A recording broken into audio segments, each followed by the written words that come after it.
Hello, welcome to the channel Why Stories. Enjoy watching. For the fifth day in a row, the woman had been following her husband, suspecting him of infidelity. Arriving at her mother-in-law's summer house, she froze upon seeing on the porch. On a July Monday evening, Rebecca Olvera felt like she had died. It happened unexpectedly. She was rummaging through her husband's bag, grumbling softly. He had returned the previous evening from a sanatorium where his mother had been resting. Augustine, 30 years old, but still like a child. "You bring home your things, so you need to unpack them. Why do I have to do everything? Surely Belinda sent some of her dirty clothes for you to bring back to make her return trip easier." Augustine, engrossed in a blockbuster on TV, did not hear his wife's complaints. Nor did he hear her surprised exclamation. "Oh," Rebecca said aloud, and mentally added, "Oh indeed. There you go, you naive fool, here's your perfect family life, served on a platter." Among the towels, presumably belonging to her mother-in-law, was a piece of underwear. This very personal item of clothing could fit on the plump Belinda Dieguez only if she put it on her arm, not where it was supposed to go. This discovery made Rebecca suddenly realize that all the pieces of the scattered puzzle had fallen into place. The distorted picture of her family life revealed itself in its full ugliness. Augustine was cheating on her. He covered it up with various respectable excuses, shamelessly betraying their relationship, disregarding their feelings, despite living together for 7 years and supposedly living well, overcoming different hardships together, celebrating each other's successes without the slightest hint of envy, without arguing about who contributed more to the family budget. Even the lack of children, which worried their mothers on both sides, was a conscious joint decision by the couple to wait. They truly thought there was no rush. Rebecca was only 18 when she got married, and only recently had she started thinking about having children. However, Augustine never brought up the topic, and she was too shy to even hint at it. Now, the issue of starting a family seemed insignificant compared to the much bigger problem.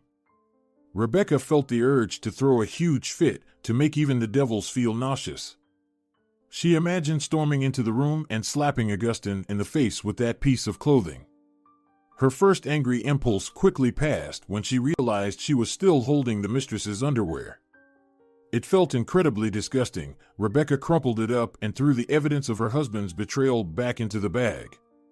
Her old basketball hobby paid off, and within a fraction of a second, the incriminating evidence was back where she had found it. Suddenly, Rebecca found it hard to breathe. Fortunately, the washing machine was installed in the kitchen, and overcoming the pain caused by the wound of her husband's betrayal, she took a few steps and sank into a chair. She tried to argue with herself mentally, thinking that Augustine might not be to blame for what had happened. Maybe her mother-in-law had accidentally taken her neighbor's underwear along with her own belongings? It's possible, considering that the room might have been cramped or there was only one wardrobe for 2 people. Although her relationship with her mother-in-law had become quite normal, Rebecca didn't want to call Belinda to check if such a curious incident could have happened. She felt embarrassed for some reason. It was surprising that she felt guilty, as if she were the one to blame.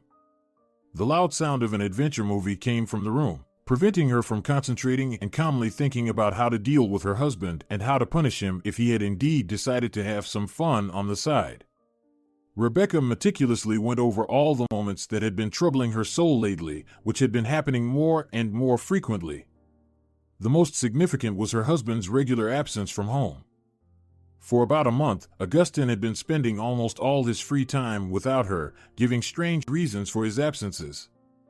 No, taken individually, they might have seemed respectable and justified, but there were just too many of them.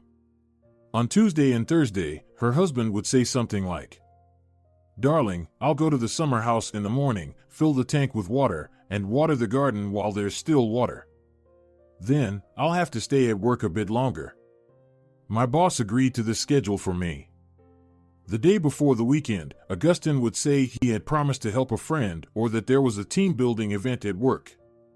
Yes, all these oddities had been going on for about a month, and in the past 2 weeks, Augustine had suddenly developed an acute sense of filial duty. While Belinda was recovering at a country sanatorium, Augustin would go to her apartment almost every other day to water her plants.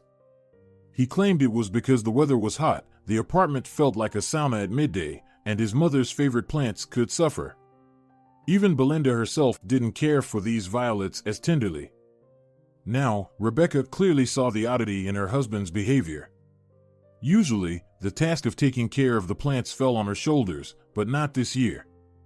Augustin, gently hugging his wife, would say she was already too tired, and it was no burden for him to handle these chores. Rebecca had even suggested moving her mother-in-law's beloved plants to the bathroom, where it was always cooler. She could turn on the grow lights there to ensure they had enough light. But her husband opposed this perfectly reasonable suggestion. He seemed to have a logical argument: water and electricity unattended weren't a good combination. Yet, her heart remained uneasy. Rebecca was deeply troubled and didn't know what to do. It would be good to talk to someone and get some advice, but whom could she turn to? The most obvious and at the same time the least suitable option was to call her mother. If her mother found out about her suspicions regarding Augustin's fidelity, she would be very upset, likely start taking tranquilizers, say that she never expected anything good from her son-in-law, then declare that all men are inherently unfaithful, and her blood pressure would rise. No, she couldn't worry her mother under any circumstances. Rebecca didn't have close friends with whom she could discuss such a delicate matter. Yes, she had many acquaintances, being a kind and friendly woman, but she wouldn't dare to confide in any of them. Sharing her domestic problems with colleagues was also a losing idea. Not only would it elicit unnecessary pity, but there would be no guarantee of keeping personal information confidential. Her reputation as a happy, successful woman would be at risk, and her company's CEO had a peculiar quirk: key positions, even in departments, could only be held by people with stable personal lives. In his view, a harmonious home environment positively impacted work performance. There had already been cases where employees were reassigned after divorces or less significant issues, such as discovered adultery or conflicts. Of course, all formalities were observed, the person didn't seem to lose salary, and no bad records appeared in their work history, but Rebecca did not want to experience such changes. So, there was no one to offer advice on how to proceed, meaning she had to rely on her own wits. Gray spots danced before Rebecca's eyes, a sure sign of an impending migraine, and she frowned. Just what I need right now. If this ailment flared up, she'd be out of commission for a couple of days, and tomorrow she had a meeting with the commercial director. Everything was so untimely. And it was all because of that discovery, or more precisely, Augustin and his infidelity. Speak of the devil, the cause of Rebecca's headache appeared in the kitchen, acting as if nothing had happened. He turned on the kettle, made a couple of sandwiches, glanced at his bag, and said to his wife, "Rebecca, stop fussing around with chores. I'm going to Mom's tomorrow. I'll toss everything in her washing machine so we don't have to lug it back and forth. Besides, come watch a movie with me, it's really good, I didn't expect it." Augustin began to briefly retell the plot to his wife, but Rebecca interrupted him. She had no strength to listen to his empty chatter after discovering the incriminating evidence. "No, thanks, I think I'll just lie down here. I'm tired, it was a tough Monday." "Well, okay, I'll turn the sound down then. And don't turn on the washing machine either, you can't rest with that running." "Should I turn off the light?" Rebecca nodded, feeling a wave of pain. She had no desire to talk to the cheater. Augustin placed the food he had prepared on a tray, grabbed his bag, and left the kitchen, closing the door behind him. In the darkness, her headache subsided a bit, and without realizing it, she fell asleep. In the morning, Rebecca opened her eyes, feeling relieved that it seemed the migraine had decided to spare her and not turn the day into a disaster. The night's rest had been very beneficial, even her certainty about her husband's infidelity wasn't as strong as it had been the day before. Instead, the idea that the neighbor's things had gotten mixed up with her mother-in-law seemed much more plausible.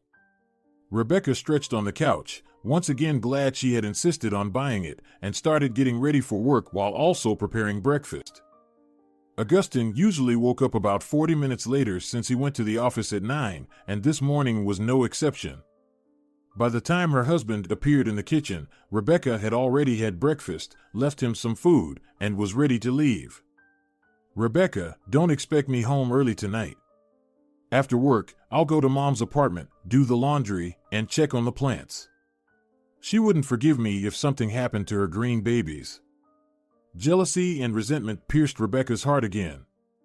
She almost recoiled when Augustin, as usual, approached to kiss her, but she managed to endure the customary morning ritual. Rebecca hurried to work, needing to complete her usual tasks before the meeting, but it was hard to concentrate as her thoughts kept drifting back to the discovery in her husband's bag. During the meeting, the commercial director even made a remark. "Rebecca, are you not interested in the topic of our meeting?" "Why do you say that, Rollo?" "I'm listening very attentively." "Strange, you have such a distant look, as if you're somewhere far away." Knowing well how the commercial director spoke, Rebecca repeated several key points. Satisfied with her response, Rollo Bustos interrupted her and continued his speech.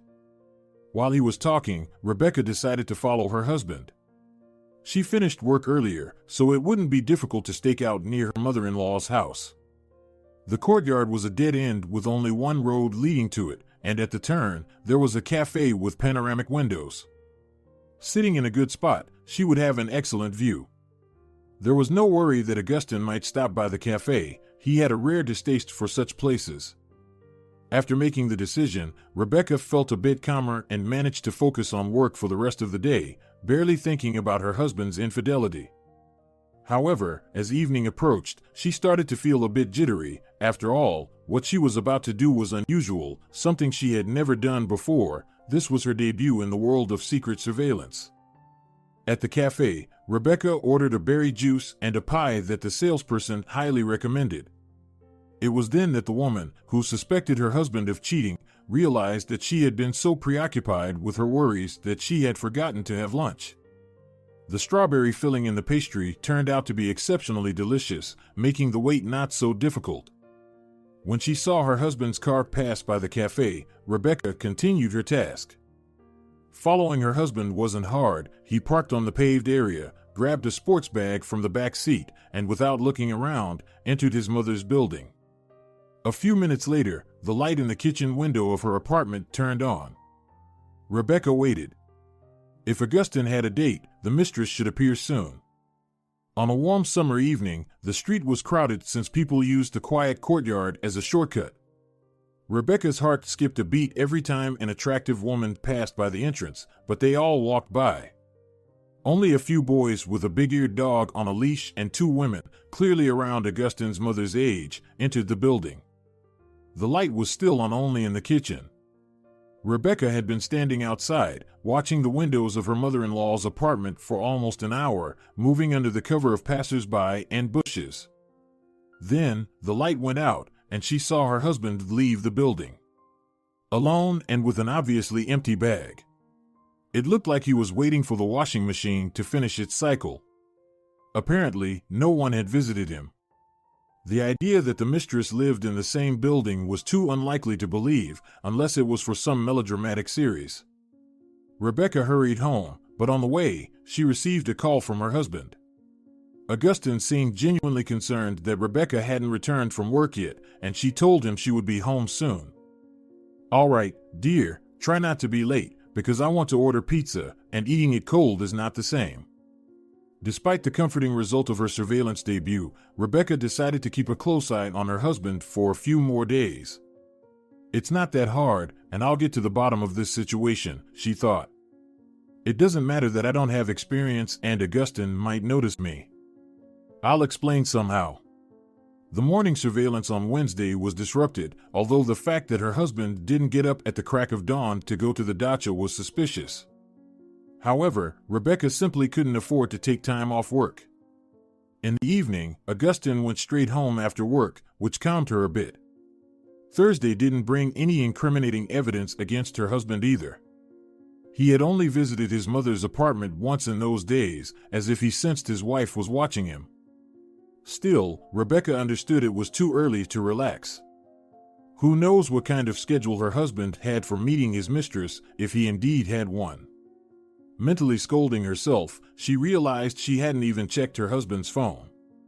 The call history contained many numbers, including some repeated ones, but none stood out immediately.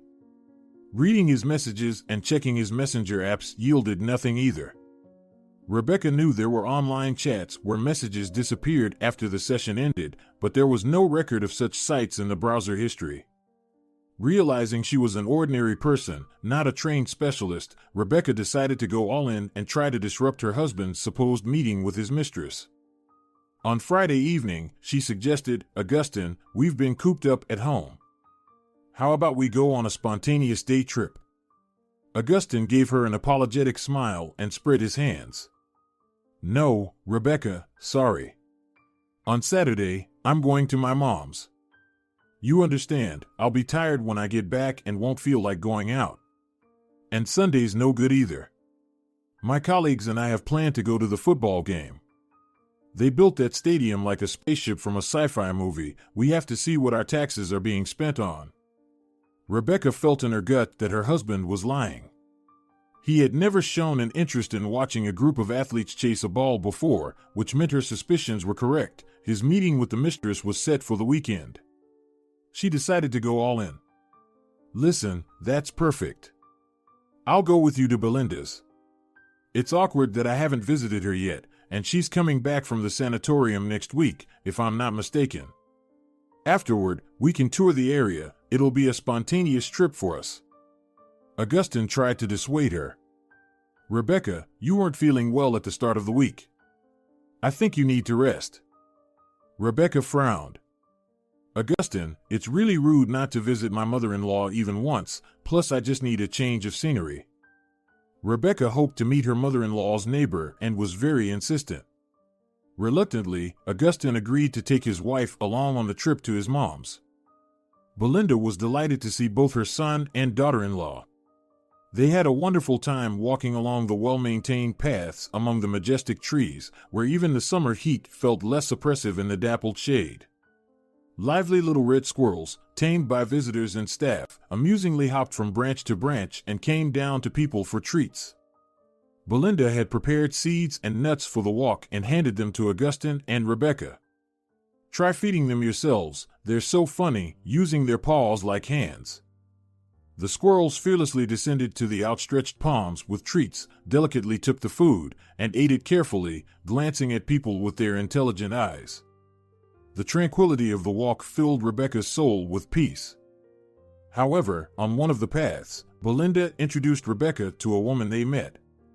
"This is Andera Canez, my roommate." A woman of almost immense proportions smiled warmly, and Rebecca almost burst into tears.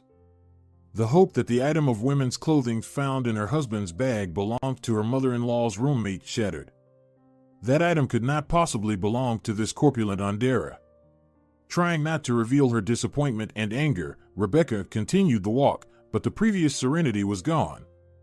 After saying goodbye to Belinda, the couple left the sanatorium grounds, and Augustine, completely oblivious to his wife's changed mood, suggested, "Shall we go sightseeing as planned?" "Oh, Augustine, I think I've had enough walking for today. Let's just go home." "No problem, I'm pretty tired myself.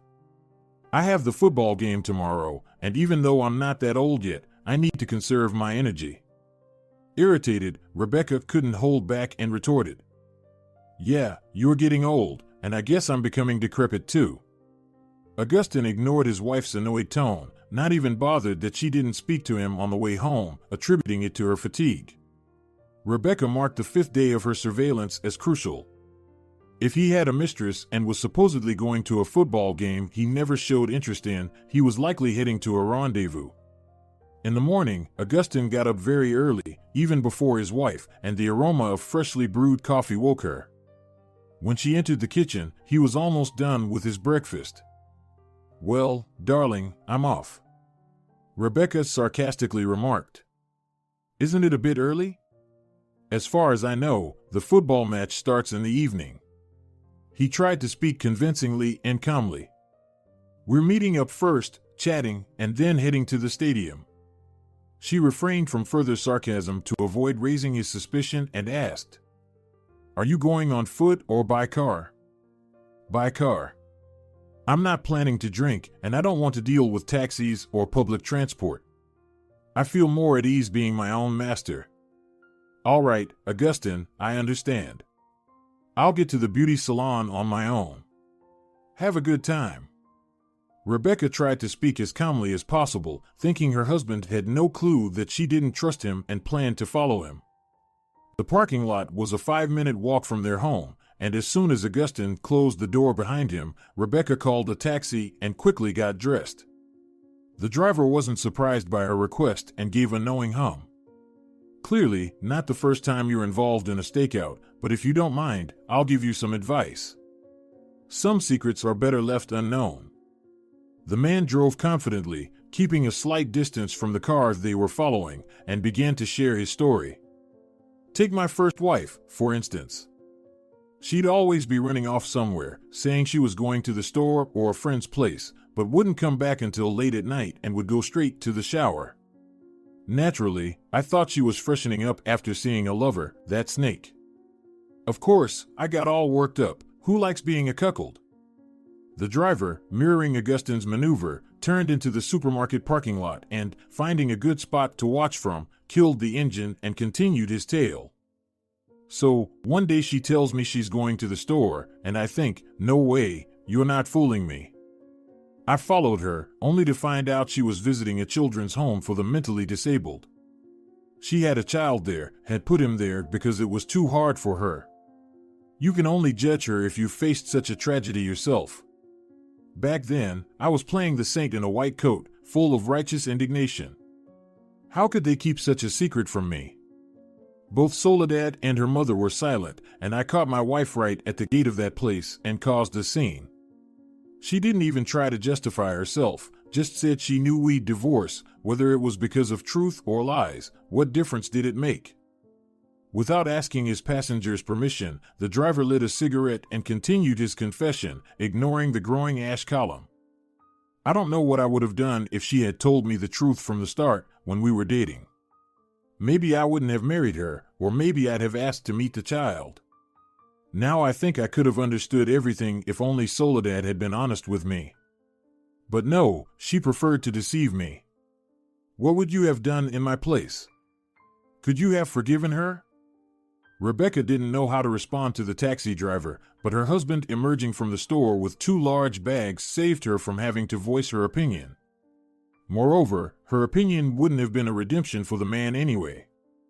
Augustine, not expecting to be followed, didn't look around, quickly approached his car, placed the bags in the trunk, and drove off. The taxi driver, maintaining a small distance, followed silently, lost in his past memories. The car, their shared family vehicle, turned off the main road onto a familiar path for Rebecca. It was another 12 kilometers to the Garden Community Energetic, where Augustine's mother had been allocated a plot many years ago. Rebecca had been there even before she was engaged, when she had just started dating Augustine. Belinda hadn't burdened her much with work then, and even now preferred to handle the small greenhouse and other plantings herself. She no longer grew potatoes, having replaced them with berry bushes, honeysuckle, strawberries, currants, and raspberries. The novice detective waited to see where her husband would go. There was a chance Augustine might drive further, but no, their family car turned towards the garden plots, indicators flashing. Continuing the surveillance in a taxi would be too conspicuous. Rebecca asked the driver to stop, paid him, and hurried towards her mother-in-law's plot. "Good luck," wished the driver. "Remember, everything happens for the best." Rebecca hurried to her mother-in-law's plot and saw Augustine pulling the car through the gate. She quickly hid behind an overgrown lilac bush at a nearby abandoned cottage, from where she could see what was happening. Luckily, the street-facing fence at her mother-in-law's place had not yet been replaced with metal sheets, and everything was in plain view. Rebecca nearly screamed in anger when a woman in a crop top and shorts flounced onto the porch of the summer house. The woman's figures suggested she could easily be the owner of the incriminating garment Rebecca had found in Augustine's bag. Smiling, the lover took one of the bags from Augustine. It was clear they were familiar, but Rebecca couldn't make out their conversation. Filled with rage, she emerged from her hiding spot and marched towards the summer house, ready to confront her cheating husband and his mistress in front of the neighbors. But she froze in her tracks. Standing on the porch was Rebecca's father, whom she hadn't seen in almost a year. That was when he had cruelly told her mother that he had met someone else and was leaving, taking the family savings as compensation for his share of the apartment bought during the marriage. Rebecca had tried to influence her father, pleading with him not to make any rash decisions and to consider the blow he was dealing to his wife of 25 years. She threatened to cut off all contact if he destroyed the family. It was useless. Marquez left his wife and continued to try and communicate with his daughter, sending holiday greetings, but Rebecca blocked his number. Eventually, he stopped trying to reach out, and she tried to forget about him. Later, meeting one of her father's colleagues, she learned that Marquez had resigned and left the city. Angelina might have lost her mind without her daughter's support. Rebecca practically moved in with her for several months, making sure she didn't do anything drastic. It wasn't easy to forget the happy years of marriage that were shattered by infidelity. Her mother wept on her shoulder. "Can you imagine? He said he met the love of his life. What was I to him, then? Just a passerby? An incubator for his only daughter?" Hearing this unexpected news and seeing her mother in such a state for the first time, Rebecca was in shock. She had always considered her parents' marriage unshakable, like a rock, but it turned out that years of family life could be easily undone. On one hand, Rebecca's heart felt lighter seeing her father embracing a woman she didn't know with tenderness, kissing her shoulder, and eagerly taking the bag from her. It was clear this was the same woman who had come between her parents, or as her father put it, the love of his life. Augustin, looking at this scene, seemed completely unbothered. The trio soon headed into the house. The door was left ajar, and Rebecca followed them inside, her voice trembling with anger as she greeted them. "Hello, everyone." She saw their astonished faces. Augustin was the first to react. "Rebecca, how did you get here?" "Oh, I was sitting at home, bored, and thought I'd join my husband at the football match. But it looks like you've got a tango for 3 here instead of a match. Or are some guys in shorts going to come out from the raspberry bushes and start playing ball?" "Rebecca, darling, hello." Marquez finally reacted. "I'm so glad to see you. Please, meet Eleonora. Eleonora, this is my daughter Rebecca, my pride and joy. I've told you so much about her." Rebecca quickly noted that the woman in the crop top and shorts was about her age and didn't hold back. "Oh, so this is the love of your life, the famous Eleonora with the golden hands, feet, or whatever part of her body charmed you. I can't say it's nice to meet you because I'm disgusted to see both of you. Augustin, you've really disappointed me. I never thought you'd host my deranged father and his girl at your mother's summer house. Don't talk about Eleonora like that." Rebecca's father was indignant. "Oh, as if she's some delicate flower. She didn't mind stealing a married man from his family. By the way, has Eleonora lost her shorts? My Augustin must have accidentally taken them along with the dirty towels since it's not convenient to do laundry here, or is Eleonora afraid to overwork her golden hands?" Marquez demanded, "Rebecca, stop it. Enough with the insults. Your husband is helping us at my request, and there's nothing wrong with that. Augustin is a wonderful and compassionate person. He is acting kindly, and I didn't expect such harshness and malice from you towards an innocent person. Well, I wouldn't call your Eleonora innocent. Taking a husband away from a stable and happy family, forcing him to quit a good job with a steady income, and making him live in a summer house with a bio toilet and a tank shower instead of a normal, comfortable apartment. Sorry, Dad, but he's not exactly in his prime. Yeah, that's really great. Maybe Eleonora should get a medal for her contribution to a happy life leading to the grave." Marquez's lover felt uncomfortable but remained silent. Rebecca's father didn't intervene in his daughter's angry tirade, and she redirected her anger towards her husband. "By the way, Augustin, does Belinda know her summer house has become a love nest?" Augustin lowered his eyes, and Rebecca didn't need any verbal response. It became obvious that her husband wasn't cheating on her with another woman but hadn't behaved much better. With Belinda's permission, he, out of a sense of male solidarity or some other reason, had been aiding her father and his lover. "So, you've been keeping this quiet," Rebecca gasped. "How long have you been hiding this love nest from me?" "A month, more?" "Daughter, calm down and let's talk," Marquez suggested. "It's not that simple." "Yes, I bought all sorts of treats," Augustin announced. "Let's discuss everything at the table." Rebecca didn't miss the chance to express her disdain for the woman who had wrecked her parents' marriage. "I'm not sitting at the same table with Eleonora." The young mistress shrugged and said, "Marquez, I'll go tend to the plants and pick some berries. Call me if you need any help." Augustin gently touched his wife's hand and pleaded, "Don't be angry, Rebecca. I couldn't do anything else. Marquez isn't a stranger, and he's done a lot of good for us." Rebecca pulled her hand away and didn't hold back. "Sure, a lot of good. I barely saved my mom after his betrayal. I was afraid she'd do something drastic, leave me an orphan, and all because of this Eleonora." He found himself a little mistress. Marquez, taking items from the bags Augustin had brought, set the table in silence. He knew his daughter had a quick temper but would eventually calm down, so he waited for her to vent. Sure enough, after a few minutes, Rebecca's fiery anger subsided. She sighed, sat down in her favorite chair in her mother-in-law's summer house, and addressed her father. "All right, tell me, newlywed, how did you end up living in nature? It was almost impossible to get you to visit the summer house before, and now I understand you've been here for a month, living like some sort of fugitive.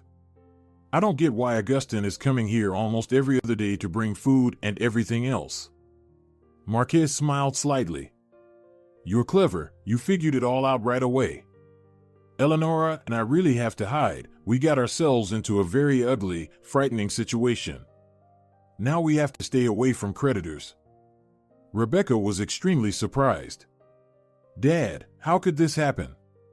You were always strongly against loans. What happened?" The man shrugged. "Well, even old hands make mistakes. It just happened. When I left your mom, Eleonora and I moved to her town. We bounced around rented apartments, I did odd jobs, and we saved money to buy a house in the city and start our own business. We even rented a place that Eleonora really liked. Everything was going well, our target audience received our business well, and people started coming to us. But since we were in a precarious position, we couldn't invest in proper advertising or a big PR campaign. Eleonora and I decided to make everything official, buy the house with the plot, and seriously develop our business. I had little money left, and it disappeared quickly. Eleonora suggested borrowing from her acquaintances, and from there, everything happened like a bad crime movie. On the way to the deal, we were robbed. They sideswiped the car, which Eleonora was driving on behalf of her friend, denting the fender, but thankfully, we weren't hurt.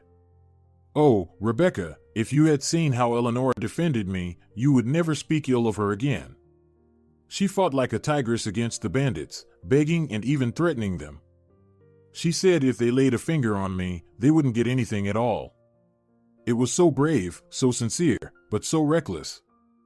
I was genuinely scared for Eleonora and felt I loved her even more. I understand this might be hard for you to hear because of your mom, but I don't want to lie to you. Anyway, they pressured us and demanded a debt amount that was beyond belief. So, we had to flee Eleonora's town. We didn't have many options for where to hide. We just needed a place to stay until Eleonora's friend, who has high-up connections, returns from her journey to India. She went there for enlightenment. One of the main conditions her guru set was a complete break from her usual reality, total disconnection from her past. So, I had to turn to Augustin as my closest person. I was very embarrassed. If it weren't for him, who knows if I'd even be alive right now. I'm very grateful my son-in-law agreed to help with our housing and supply us with everything we need. Belinda also deserves huge thanks. She understood our situation and allowed us to stay here. No one would think to look for us here, so we can live in safety. But appearing in town is still risky, so we have to rely on Augustine. I understand that we are a heavy burden on your family's budget, but I promise, as soon as our situation improves, I will reimburse all your expenses and compensate for the inconvenience. Augustine waved his hands, showing that he wasn't expecting any compensation, and Rebecca asked her embarrassed father, who was nervously folding and unfolding a candy wrapper, "Dad, couldn't you have gone to the police? If those bandits damaged the car, especially since it wasn't even yours, and tried to intimidate you, they should be held accountable. There must be some way to deal with them. I think you definitely need to file a report. Of course, it won't be a hot pursuit investigation, but we have to fight this kind of lawlessness somehow." Marquez shook his head. "Oh, Rebecca. You're still so naive. Eleonora said their local police department is completely corrupt. If we go to them, we could lose our health, or even our lives, without any trial or investigation. But aren't there oversight bodies above the police? Like the prosecutor's office or internal affairs? It's better not to go to them either. It's like diving into unknown waters. To get a proper result, you need direct connections with someone in those departments, otherwise, the case will just stall. Once Eleonora's friend returns, we might be able to turn things in our favor. For now, we have to lay low. So that's the situation, Rebecca. In my old age, I've ended up in such a mess that I wouldn't wish it on my worst enemy. Thanks to your husband and his mother's kindness, I might still be alive, instead of lying buried somewhere like a dog." Suddenly, Rebecca felt pity for her father. He really did look like an ordinary tired man, not a blissful lover. The resentment for her mother took a back seat, and she didn't feel like being sarcastic or bringing up karma. Despite everything, this worried man was still her father. The same one who taught her to ride a bike, supported her in tough times, and explained difficult math and physics topics. He was the one who approved her decision to marry Augustine as soon as she turned 18. Her mother had insisted they wait, but her father reminded them that he and her mother had married almost right after their high school graduation. Sensing his wife's shift towards a more forgiving mood, Augustine decided not to push their luck and gently asked his father-in-law, Marquez, "Maybe we should head home?" "Oh, but you haven't even touched anything. Let's at least have some coffee and sandwiches." Marquez felt embarrassed, realizing he was offering to treat them at their own expense, and added, "Remember, Rebecca, how your grandmother used to say, defeated by your own methods." For the first time that day, Rebecca genuinely smiled. Yes, I always used to ask her what it meant, and she would explain it every time as if she was hearing the question for the first time. It became our little ceremony. "Dad, I'm sorry, but I really don't feel like eating. There's been too much news for one day, and I have work tomorrow. I need to rest well, and I also need to have a serious talk with Augustine about keeping secrets in our family life." Despite Rebecca's tone indicating the worst of the storm had passed, Augustine knew he still had some explaining to do and lowered his head apologetically. Marquez continued to thank his son-in-law, adding a word in his defense, "Thank you for everything. Go home and rest. Just, daughter, don't be mad at your husband and don't scold him, he's a gem. If anyone's to blame, it's me." Rebecca left her favorite chair and hesitated, unsure of what to do next. Should she hug and kiss her father goodbye as she had for many years, or just say goodbye? Neither option felt right. The tension was broken by Eleonora, who entered the house with plastic containers filled with ripe berries. "Here, I picked these for you and Belinda. As far as I know, she should be back from the sanatorium soon. Marquez and I will figure out where to move by then so we don't inconvenience the rightful owner." Seeing her father's young lover reignited Rebecca's anger. "Look at you, managing other people's property so boldly, such a cheeky minx. Although it was already clear, you took a married man away from his family, and now you're just collecting and handing out someone else's berries, all while you make sure to take care of yourself, of course." Augustin wrapped his arms around his wife's waist and gently but firmly guided her toward the exit to avoid a confrontation between the women. Rebecca complied, suddenly realizing how exhausted she was from monitoring him and dealing with the overwhelming news. Marquez went to see his daughter and son-in-law to their car, signaling for Eleonora to stay behind to avoid provoking another outburst of hostility. On the way home, Rebecca tried to keep her irritation with the situation under control. Of course, she was glad that Augustin was faithful and mentally patted herself on the back for not sharing her suspicions of his infidelity with her mother. However, how to react to her father's partial return was completely unclear. Afraid of distracting her husband while he was driving, Rebecca silently contemplated the unfolding events. Moreover, she found her father's new partner particularly unappealing, as if she were being insincere. She brought the berries as though she had picked them from her own garden, generously wasting someone else's bounty. At home, Augustin tried to anticipate and fulfill every desire of his wife to improve her mood. After dinner, he finally decided to apologize. "I'm sorry I didn't tell you about Marquez sooner. I was afraid you'd be upset." "You were right to be afraid. My father's actions felt like a real end to my childhood. You know, I even thought about not speaking to him at all, even if he begged for a meeting. But when I faced him, I felt sorry for him. Oh, I'm afraid Eleonora clearly doesn't have the best intentions living with my father in that house with limited amenities." Augustin tried to justify his father-in-law's new partner. "Rebecca, you know you're judging her unfairly and with bias.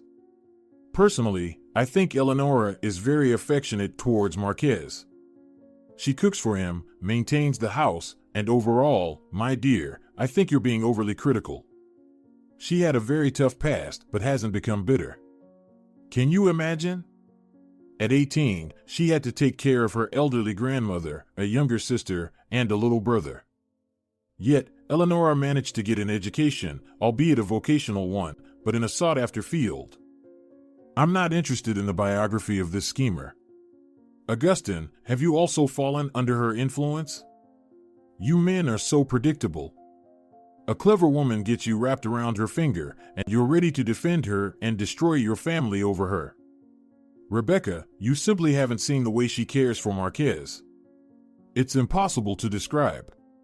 And how she defended him during the attack. Augustin, you didn't see it, Rebecca reasonably countered. Fear can exaggerate things, and it's possible that the incident was quite different from what you heard. Rebecca was frustrated and didn't want to continue discussing her father's relationship with his new partner, so she concluded the topic. Fine, it's probably not my place, but I'll just say one thing. It might be wise for my dad and his girlfriend to rent a place in the same area.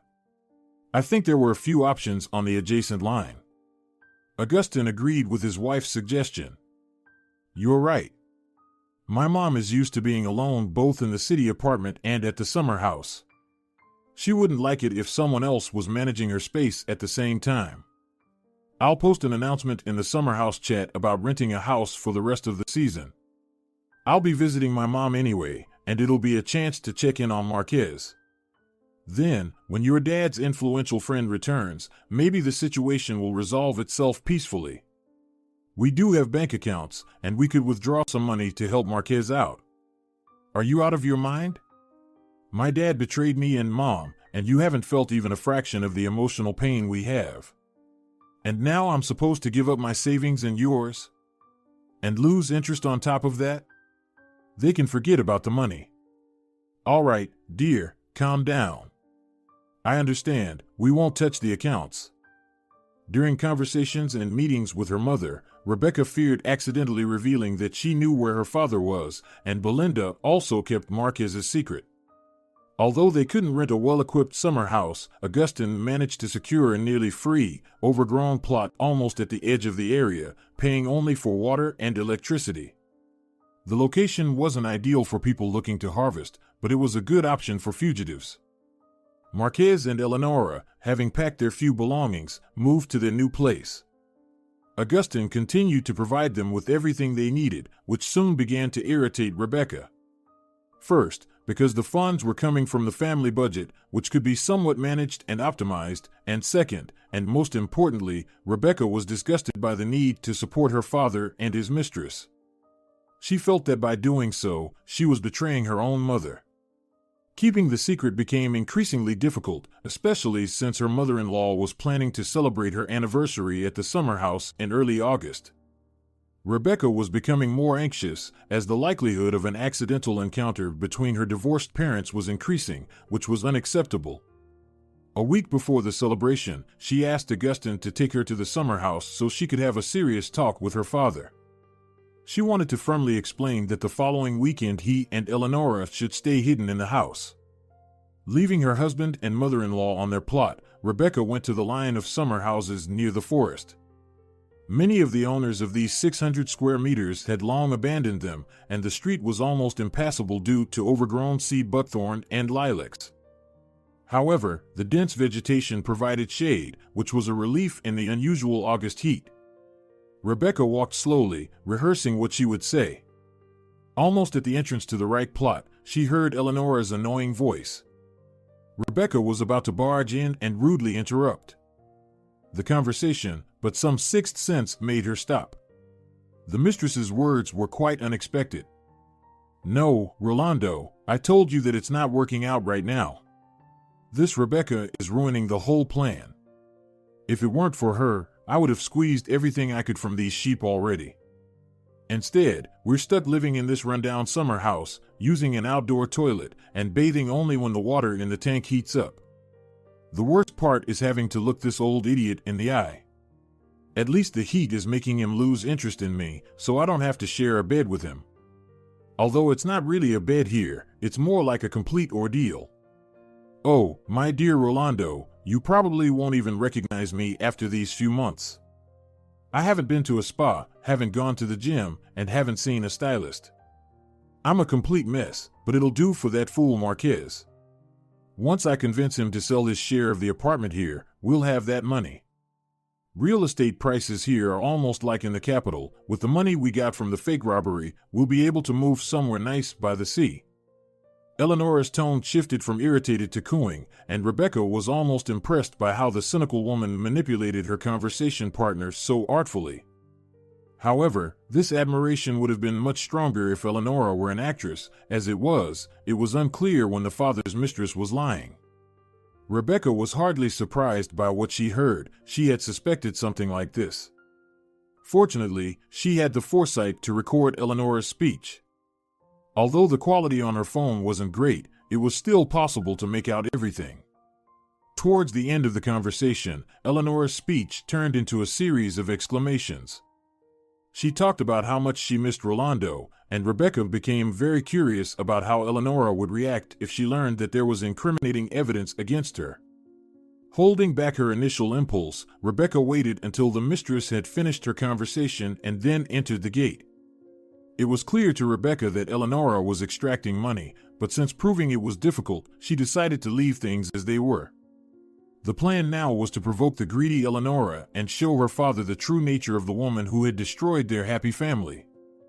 Thinking she wouldn't hear anything new, Rebecca opened the gate and was shocked by the metamorphosis. Eleonora chirped, apparently worried that an adversary might have overheard the conversation and reported to her father. "Oh, hello, Rebecca. Please come in, I made some soup. I think it's delicious. Let me treat you, and then your dad will come back. He went to the spring, thinking no one he knows would be there."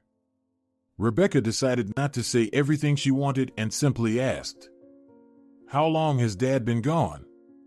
"He'll be back soon." "Well, I'll take a walk for a bit. It's not very interesting here with you." Meeting her father on the forest path, Rebecca asked, "Listen to me and try to believe. Eleonora is just using you to get money. The attack on you was staged, and here at the summer house, she is hiding from a fake danger. Here, listen to the recording I made." Marquez listened to Eleonora's unguarded speech and his face changed. Rebecca felt sorry for him but didn't stop the recording. It was better to face the bitter truth immediately. "Yes, daughter, modern technology has come a long way. Admit it, You must have somehow faked Eleanora's voice to make me quarrel with her. Rebecca was disheartened. She realized her father's feelings for the shameless, unscrupulous liar were deep. Any attempts to tell or even provide visual evidence that the mistress intended to acquire luxury property at others' expense would be met with dissatisfaction and even scandal. She needed to somehow convince her father and open his eyes. "Dad, please, don't rush to get money for her. She'll come up with something else to cheat you. Then I'll set up a test.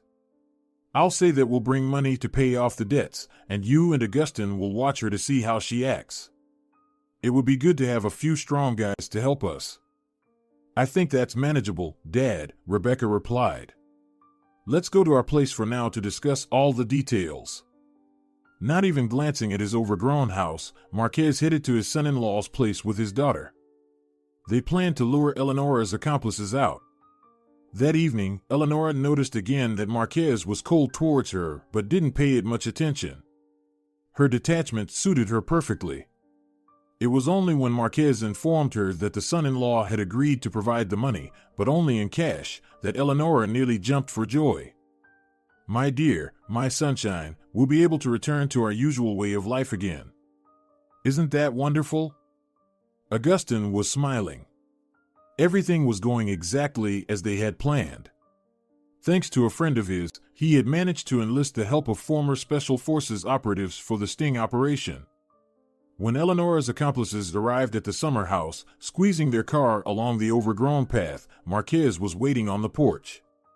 The goons seized the bundle of money, holding guns on them, and then were swiftly subdued by the brave operatives. Eleanora was treated very delicately, while Marquez, coming up almost close enough to touch, announced, "You're an idiot, Eleanora. You wanted to scam me again, but you didn't realize you talked too much and in places you shouldn't. Fortunately, Rebecca overheard your cooing conversation, so if you don't want to end up in jail for fraud along with these fools, you'll pay back what you stole from me with the help of your friends." Eleanora had no choice but to write an acknowledgement of debt. Embarrassed, Marquez asked Augustine to drive him to the city and hurry to his wife, buying a luxurious bouquet of flowers on the way. "Angelia, forgive me, it's like I was possessed, but I'm glad our daughter managed to expose that scammer. Can we try to restart our relationship?" Angelia smiled at her ex-husband, and he thought he had found the key to her heart. But then she suddenly announced, "Actually, I've started a new love story, and you don't fit into it. So, if you want, we can sell my modest place and split the money. Just keep in mind that it's not entirely fair. You took almost everything when we divorced, and I didn't fight for a single item. Since they were important to you, you took them, and now you've suddenly realized you sold them too cheaply." Rebecca was strongly against her father getting back together with her mother, and Marquez was left with nothing but the suitcase returned by Eleanora. If you're enjoying it as well, leave a like and subscribe to the channel. All right, everyone's presentations are done.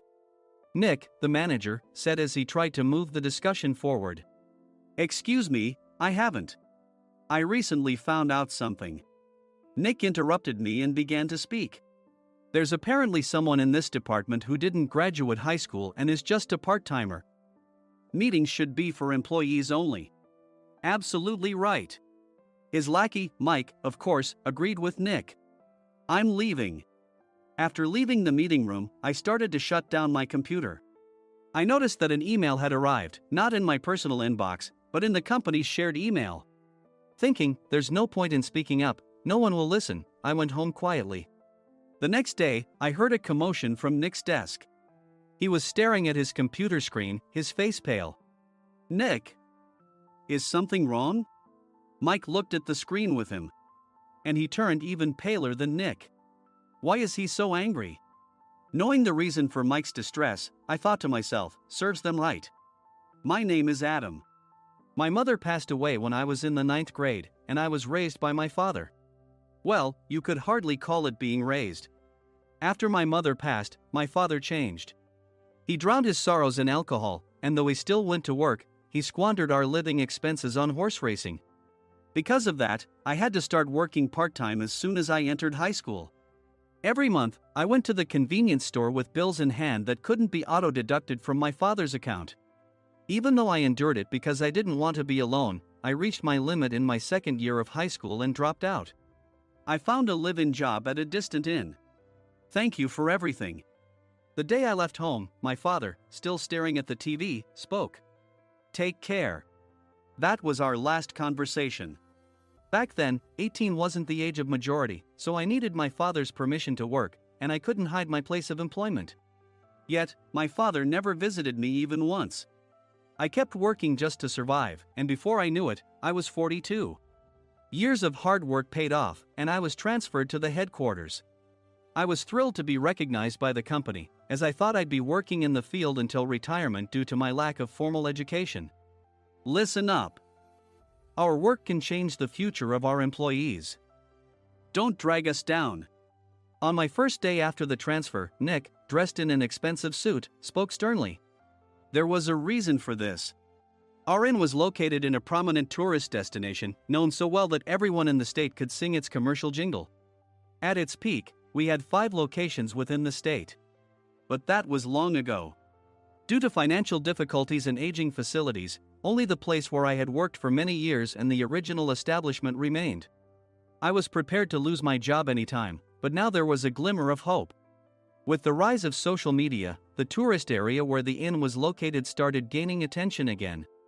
Depending on how hard the sales department, where I was transferred, worked, we could either thrive or be forced to give up this prime location to the new hotel chains continuously popping up. For Nick, who had switched careers from another industry to strengthen our sales, this was a battle he couldn't afford to lose. I understood why he had to be strict. I will do my best. Nick sneered at my enthusiastic declaration. Did you not hear what I said? I'm sorry. I thought I was listening carefully. Out of habit from years of customer service, I apologized reflexively, though I had no idea what had offended him. Someone was watching me with a smirk. In this department, there are those who are expected to excel and those who have been shoved here because they have nowhere else to go. You are the latter. It was Mike, the section chief. He's 7 years younger, at 35. But he was called to headquarters much earlier than I was and had been moving around within the headquarters ever since. I'm not jealous, but I can't accept that he's my boss. Graduating from a prestigious university, he has an unusually high pride and caused many problems as a newbie, making things very difficult for me when I was the front desk leader. When I found out Mike was transferred to the sales department a month before me, I was disheartened. Mike is right. With just a middle school diploma, there's not much you can do. Don't even think about achieving results. As if I didn't exist, Nick remarked, I'm thirsty. Mike eagerly ran to the coffee maker. It seems Mike is Nick's lackey. I regretted being happy about my transfer to headquarters, wishing I had stayed on site forever. Send a direct mail to every company on this list by the end of the day. Nick only assigned me tasks that even a new graduate could handle. What? There are over 1,000 companies. You want me to send to all of them by today? Yes, if you and your fellow misfits split the work, even those with nowhere else to go should finish by today. I glanced at the employees typing away expressionlessly. They were worn out from customer service, only thinking about leaving on time, or were women reassigned after having children, with zero motivation for work. Even Sam, a new graduate from the same university as Mike, who was supposed to be among the expected achievers, had no enthusiasm for the job, having joined the company wanting to do customer service. I don't care what they say, I plan to quit anytime, he said. Only Nick and Mike were highly motivated, making all the decisions between the two of them. I originally only wanted to work at the inn to survive and had no particular attachment to this job.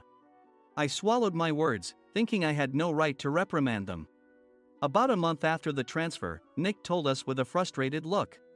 To commemorate the 50th anniversary, we've decided to create a plan exclusive for one group per day.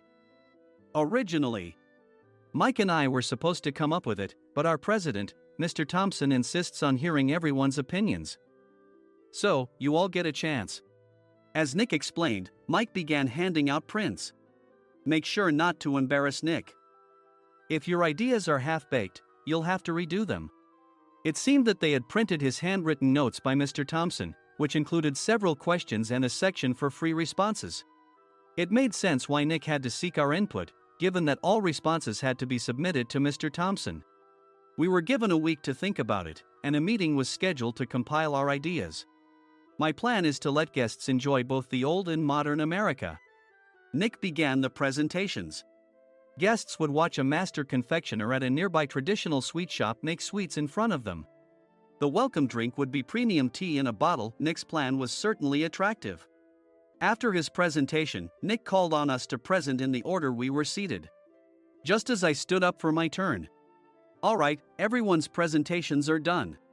"Excuse me, I haven't. I recently found out something." Nick interrupted me. "There's someone in this department who didn't graduate high school and is just a part-timer." He was likely talking about me. I joined the company as a part-timer and was made a full-time employee when I turned 20. That was 20 years ago, so Nick and Mike probably had no chance to know until recently. Meetings should be for employees only. Absolutely right. After that, Nick kept creating opportunities to solicit everyone's opinions, purposefully excluding me from speaking. The meeting unexpectedly heated up and went past the scheduled end time. A few people asked to leave, and the discussion continued with the remaining few. "Still here?" Normally, you'd leave in that situation. Though I had no attachment to the job initially, hearing kind words from customers made me want to make them happier. For someone like me, with nowhere to go, the inn was my home and customer service was my life. I felt pathetic about my current self. "I'm leaving." I left the conference room and started shutting down my computer. I noticed an email had arrived, not in my personal inbox, but in the company's shared email. Thinking no one would listen to what I had to say anyway, I quietly went home. The next day, while preparing the DM as instructed, I heard a commotion from Nick's desk. In his haste to stand up, he hit his knee on the desk. He stared at his computer screen, his face pale. "Nick!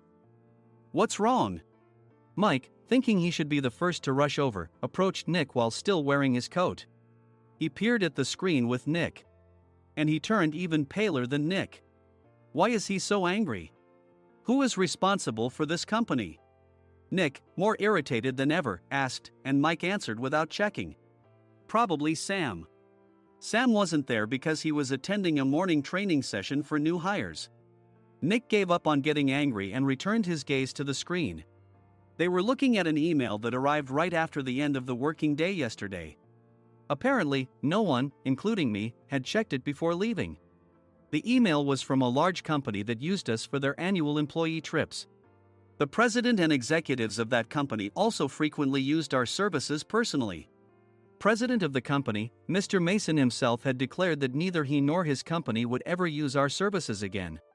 Well, some companies cancel their employee trips or stop using our services due to financial struggles. Let's just move on. Mike kept wiping the sweat from his forehead with a handkerchief. Knowing why Mike was so agitated, I quietly watched their interaction. "Do you know how much revenue we get from that company? We can find other guests to fill the rooms, but we'll lose the banquet costs, gift shop revenue, rental car fees, and more.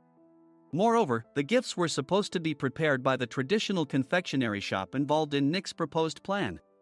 If it's known that we incurred such a huge loss at this critical time, Nick's position in the company would be jeopardized." Nick took a deep breath, seemingly trying to calm himself. "All right, Mike. Go to New York right now and apologize to Mr. Mason." "What? You're coming with me, right? I have urgent work to do." "I trust you, which is why I'm entrusting this to you. Please." Mike, believing Nick's sincerity, agreed with a determined look on his face, saying, "Yes. That's Nick for you." Even if Mike went to apologize, Nick would shift all the blame onto him if the client didn't change their mind. Well, it was Mike's fault to begin with, so it served him right. About 3 hours later, Sam answered a call from somewhere and repeatedly apologized, saying, "I'm very sorry." Everyone watched to see what was happening. After ending the call, he informed Nick with a weary tone.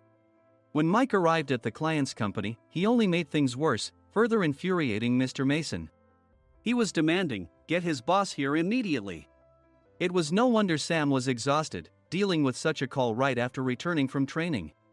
What is that idiot doing? Alright, Adam, you're coming with me. If sacrificing Mike didn't work, then I must be next. Normally, I'd want to refuse at all costs, but I saw an opportunity in this situation. If I can be of assistance, I'd be happy to join you. I obediently followed Nick, and we flew to New York.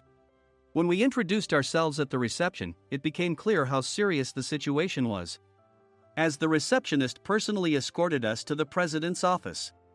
Angry voices leaked through the door, making both Nick and me uneasy. Excuse me. I'm Nick, the supervisor. I understand my subordinate has caused you trouble, and I deeply apologize. Nick, with his experience in the corporate world, knew enough to offer an apology before excuses. However, his customer service skills left much to be desired. I sighed as I saw Mike trembling like a small dog in the corner of the room. What kind of training are you giving your subordinates? Mr. Mason glared at Nick with a red face. The intensity of his gaze made even Nick take a step back. Regrettably, I joined this company only 2 years ago and was unaware of Mike's issues. I should have identified his shortcomings sooner.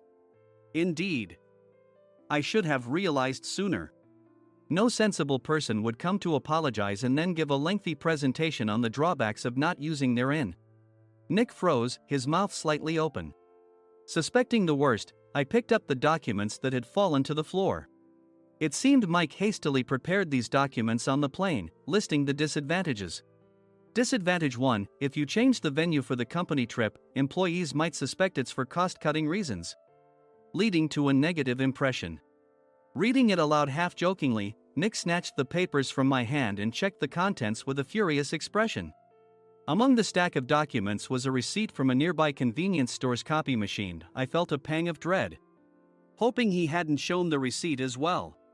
What do you think he said when I asked what kind of nerve he had to do this? I'm very sorry. Faced with the dire situation, Nick must have thought there was nothing left to do but apologize. In a voice smaller than I'd ever heard from him, he uttered words of apology. He said, "I'm a Harvard graduate. I don't believe I said anything wrong." Mike! What have you done? Forgetting his plan to pin the blame on Mike, Nick yelled loudly, even in front of Mr. Mason. I didn't do anything wrong. You're still saying that? Look at him. Mike pointed at me with a shaking hand. I was assigned to headquarters in my 20s and now I'm a section chief. This guy only made it to headquarters at 42. Everything I've done proves I was right. So why are we losing the contract? Having said his piece, Mike collapsed to the floor. Of course. You were sent there because you had nowhere else to go. Mike never expected to hear such words from someone he looked down upon. He lunged at me, and Nick hurriedly stepped in to stop him. Mr. Thompson told me Mike is a quick thinker, and to take good care of him. There's no way he was pushed aside. Don't make things worse here. He didn't say quick thinker, he said only quick-witted, didn't he? I don't remember that part. I recalled the many troubles Mike caused when he was a newbie. When Mike was on the front line, his pride was so high that he never apologized to customers. Customer service, especially in our job, doesn't work alone. It brings both good and bad situations. If the front staff or housekeepers made mistakes, or the cleaning company didn't properly clean a room, one had to apologize to the customers regardless of personal fault. Mike, in such situations, would never apologize, insisting he wasn't at fault. This often angered customers, and as the front desk leader, I frequently had to apologize on his behalf. He caused complaints and disrupted operations, which is why he was quickly moved to headquarters. In departments where he didn't interact directly with customers, his quick thinking was beneficial and things went well. But it seemed his flaws were starting to show. Corporate reservations are supposed to be entered into the system by the sales representative. But a quick check yesterday revealed that more than 10 items were missing from the client's reservation. The handover document clearly stated what needed to be prepared. Why didn't you enter it into the system? Why do we have to give them special treatment? Filling rooms near the banquet hall, setting up all the food in advance. Specifying the brand of wine, they're too demanding. No wonder he always angered customers, I thought, feeling a headache coming on. Grouping them in rooms near the banquet hall is for our benefit too. It makes it easier for the staff to set up beds and serve breakfast since everyone's schedule is synchronized. As for the other requests, Mr. Mason suggested them to lighten our load. I didn't know that. Nick finally seemed to realize that Mike was the one who had angered the client. What did you say to them? I just told them we wouldn't give them special treatment anymore. We shouldn't waste effort on things that don't bring in money. I was utterly exasperated at his lack of understanding of customer service. Of course, we shouldn't comply with unreasonable demands. But carrying over successful practices from past stays makes customers feel remembered and enhances their experience. Good memories encourage repeat visits. That's part of our job. I looked down at Mike, who was sitting on the floor. In our job, nothing is a waste. Mr. Thompson likely moved you to the sales department, hoping you'd finally understand this. How do you think he feels now that you failed to meet his expectations? Mike, tears in his eyes, fled the president's office. I was amazed he still hadn't apologized. You have it tough, Adam. It's okay, we're all employees of the same company. I deeply apologize for this disrespectful incident. Especially after all the care you've shown us. If it weren't for you, Adam, I really would have stopped staying here. When I heard you were moving to the sales department, I was willing to reconsider if you handled it. Seeing us talk so amicably, Nick's face contorted. Do you two know each other? Adam's service is excellent. I always requested him specifically. Normally, we don't accept specific staff requests, but we made an exception for Mr. Mason, adjusting my shifts accordingly. He had personally stayed at our hotel just before my transfer, and during casual conversation, I mentioned, I'm moving to the sales department soon. If I hadn't told him then, things could have been much worse. Please continue to take care of us. I look forward to it. On the return flight, Nick awkwardly offered me a can of beer. It's still working hours. Of course, I had no intention of forgiving him for a single beer.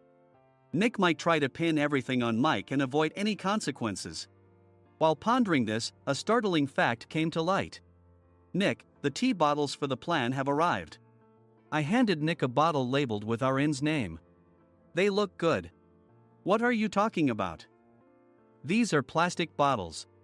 I had assumed we would use the trendy, high-end bottling tea. But what arrived were ordinary plastic bottles of tea with customized labels. The only unique aspect was the label, which had the inn's name, making it look customized. Upon further investigation, I discovered that a substantial amount of money was set to be paid to the tea company. It was priced like bottling tea. Does this plastic bottle really cost $100 each? The tea inside is specially blended for us. The extra cost is for that. Wouldn't it be better to use another tea company? Or is there a specific reason we must use this one? As Nick continued to make excuses, I showed him a printed email. I informed the tea company's president, Mr. Mitchell, that we discovered irregular payments and he confessed. He said you two were high school classmates and planned to split the extra money. That idiot. Why did he confess? That's not important. You should worry about yourself, this could turn into a police matter. Opening the bottle cap, I suggested. How about calming down with this tea? It supposedly has a relaxing effect. Nick drank the tea frantically. In the following days, decisions were made about their fates. Mike was reassigned to the General Affairs Department, with no chance of transfer or promotion, as per Mr. Thompson's orders. As for Nick, since the payment to the tea company hadn't yet been made, he narrowly avoided legal trouble. Instead, he was encouraged to leave the company, and to avoid further complications, Nick submitted his resignation. Rumor has it that connections between HR departments have made it difficult for him to find new employment. Even though it was good to have those two gone, something unexpected happened in the sales department. Everyone became motivated and united in refining the 50th anniversary plan. In the end, my plan was adopted. We collaborated with the Tourist Information Center to provide personalized guides. The plan, tailored to the number of guests, was truly special for the 50th anniversary. Hey, is Adam's family coming to stay? I immediately booked that special plan for my family. Sam noticed it on the reservation list and quickly picked up on it. Yes, I'm inviting my father. That's great. I might invite my parents too. I lacked the courage to face my father just as Adam. But here, with the confidence Mr. Mason praised, I felt ready. The 50th anniversary plan was a perfect opportunity to reconnect with my father. I hoped to bring back the days when we could laugh together as we once did.